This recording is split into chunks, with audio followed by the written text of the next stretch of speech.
त्याचबरोबर खऱ्या अर्थाने मी या ठिकाणी समोर उपस्थित जे आहेत, ज्या बसलेत माझ्या माता भगिनी, त्यांचं मनपूर्वक मी या ठिकाणी कौतुक करतो की आरक्षण बचावासाठी इतक्या मोठ्या प्रमाणात एका हाकेला ओ देऊन आपण एवढ्या मोठ्या संख्येने उपस्थित आहात.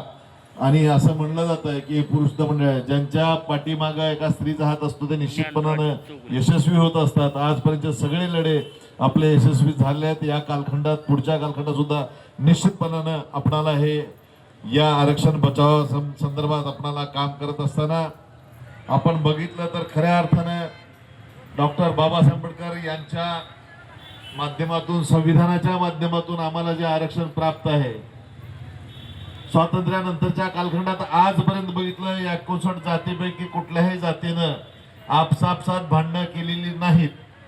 सगळे गुण्यागोविंदानं 13% आरक्षण असताना सुद्धा कोण मोठा, कोण लहान, कोण त्याच्यापेक्षा लहान या जातीचं वर्गीकरण आम्ही कधीच केलं नाही.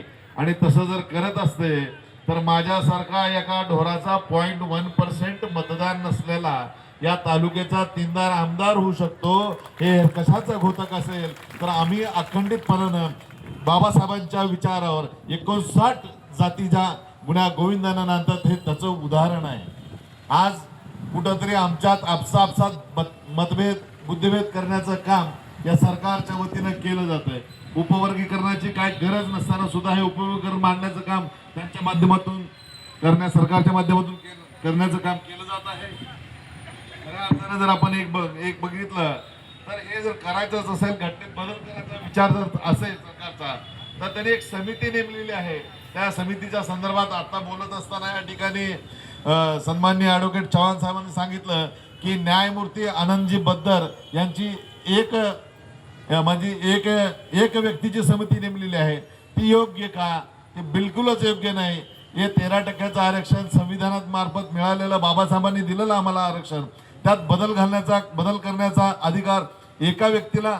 आणि त्याचबरोबर आपण जर बघितलं त्या बद्दर समितीच्या बाबतीत तर त्यांचा अहवाल अजूनही आपल्याला प्राप्त झाला नाही. तो अहवाल सार्वजनिक व्हायला पाहिजे, त्याच्यावर चर्चा व्हायला पाहिजे, लोकांतून मतं मागवली गेली पाहिजे. मग देशातलं धोरण ठरवत असताना ते विधानमंडळात असेल, लोकसभेत असेल, तुम्ही काय बदल करायचा तो नंतरचा भाग जाईल. पण त्याआधी तो अहवाल आम्हाला वाचण्यासाठी प्राप्त करून व्हायला पाहिजे, तेही झालेलं नाही. आणि आज आपण बघितलं तर त्या अहवालाच्या म्हणजे बद्दर समितीच्या बाबतीत एक व्यक्ती न करता जातीच्या, संवेदनशील जातीच्या बाबतीत व्यापक विचार, सामाजिक दृष्ट्या गुंतागुंतीचा विषय असणाऱ्या यासाठीचे आमच्या जातीची काही मंडळी या कमिटीत असायला हवी. त्यांच्या माध्यमातून याच्यावर अभ्यास करून उपवर्गीकरण करणं गरजेचं की नाही गरजेचं आहे याचा अहवाल सुद्धा मागवणं गरजेचं आहे. पण तसा विचार केला जात नाही. त्याबद्दल मी या सरकारचा निश्चितपणानं तुम्हा सर्वांच्या वतीनं आणि माझ्या वतीनं निषेध व्यक्त करतो की आमच्यात कुठलंही भांडण तुम्ही काय म्हणून आमच्यात भांडणं लावण्याचं काम करता. आता आधी बघितलं ओबीसी आणि मराठा हा वाद आता संपुष्टात येत आहे. आता आपल्या ताणीपणा आपण भांडणं करावीत आणि त्याचा फायदा म्हणजे इंग्रजाची जी नीती म्हणली जाते त्या नीतीप्रमाणे आपसात भांडणं लावण्याचं काम करण्याचं काम केलं जात आहे. अनुसूचित जातीतील तज्ज्ञांचा या कमिटीत अभाव आहे. तर करायचं असेल तर त्या कमिटी तशी तयार करावी, काही सदस्य घ्यावेत ही विनंती करतो.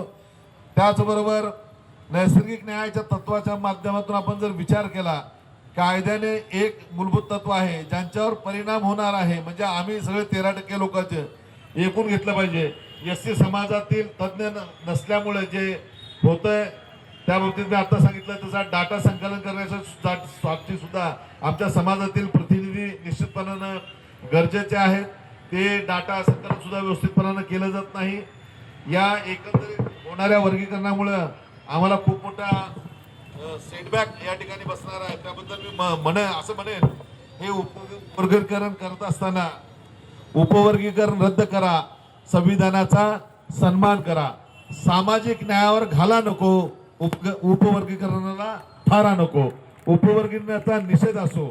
संविधान जिंकले, अन्याय निश्चितपणानं होणार नाही आमच्यावर. त्यामुळे हे संविधान टिकवायचं असेल तर आमची ही एकत्रित असलेली लढाई लढण्यासाठी आपण सर्वजण या पुढच्या कालखंडात याहीपेक्षा तीव्र आंदोलन करायची गरज पडली तर आपण निश्चितपणानं साथ द्याल ही अपेक्षाही मी या ठिकाणी. परिस्थिती खूप कठीण आहे.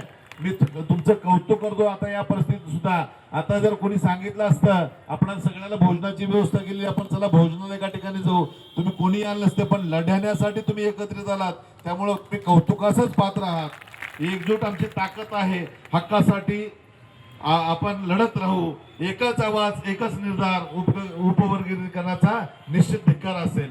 या उपवर्गीकरणाच्या अनुच्छेद जर आपण एकंदरीत पदोन्नतीच्या बाबतीत आपल्या मागासवर्गीयांच्या जर बघितलं, त्याविषयी सांगत असतात, त्याच्यावर कसे परिणाम होतील याचा जर अभ्यास केला तर सर्व टप्प्याच्या बाबतीत शासन निर्णय 25 मे 2004 पदोन्नतीतील आरक्षण सर्व टप्प्यावर लागू आहे। कनिष्ठ श्रेणीतून वरिष्ठ श्रेणीत पदोन्नती देताना संपूर्ण प्रवर्गातील कर्मचाऱ्यांना समान वाव मिळतो। जर उपवर्गीकरण केले तर वरिष्ठ पदावरील अनुसूचित जातीच्या आधीच मर्यादित असलेले प्रतिनिधित्व या नंतरच्या कालखंडात विखुरले जाऊन कमकुवत करण्याचा या सरकारचा डाव आहे।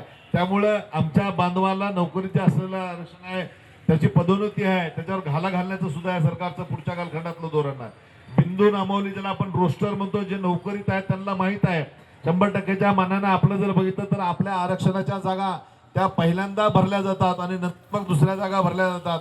हे आपणाला घटनेमुळे प्राप्त झालेलं आहे, बाबासाहेबांमुळे प्राप्त झालेलं आहे। त्याच्यात जर आता हे उपवर्गीकरण केलं तर निश्चितपणे त्यातही बदल पडेल आणि नंतर आपल्याला आपल्या मुलाबाळांना भविष्य काळातल्या खूप मोठ्या अडचणीला सामोरं जावं लागणार आहे। त्यामुळे या गोष्टीला विरोध करणं आपण गरजेचं आहे।